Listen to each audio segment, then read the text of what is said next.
પોલીસની એક મર્યાદા છે, પોલીસ શિસ્તમાં જીવે છે, પોલીસ શિસ્તમાં માને છે, એટલે પોલીસના પટ્ટા ઉતારી લેવાની વાત કરનાર ધારાસભ્ય જિગ્નેશ મેવાણી કે હીરા સોલંકી હોય, આ પ્રકારના નેતાએ પોલીસની સહનશીલતાની પરીક્ષા લેવાની જરૂર નથી. જ્યારે આ સહનશીલતાનો બાંધ તૂટે છે ત્યારે અનર્થ સર્જાય છે.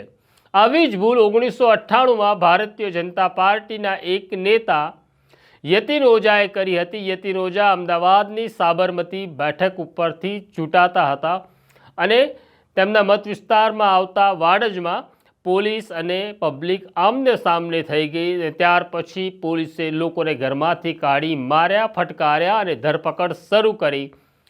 ત્યારે યતિન ઓઝા ત્યાં પહોંચે છે અને યતિન ઓઝા પણ ત્યારે ત્યાં હાજર પોલીસ અધિકારીઓને કહે છે કે હું તમારા પટ્ટા ઉતારી લઈશ.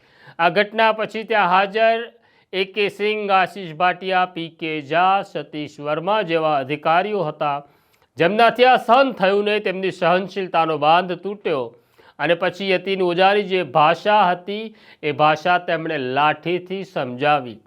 અમે હિંસાનું કે પોલીસના અત્યાચારનું સમર્થન કરતા નથી, પણ અવારનવાર જો આવી ઘટનાઓ ઘટતી રહે અને રાજનેતા જાહેરમાં પોલીસને અપમાનિત કરતા રહે તો આવી ઘટના નજીકના ભવિષ્યમાં નહીં બને તેવું કહેવું અત્યારે મુશ્કેલ છે. પણ એક સભ્ય સમાજ માટે જે પ્રકારની ભાષા રાજનેતાઓ પોલીસ માટે જાહેરમાં બોલે છે તે યોગ્ય નથી તેવું અમને લાગે છે. તમને શું લાગે છે તમે કોમેન્ટ બોક્સમાં જરૂરથી લખજો. અમારી સાથે વાત કરતા રહેજો.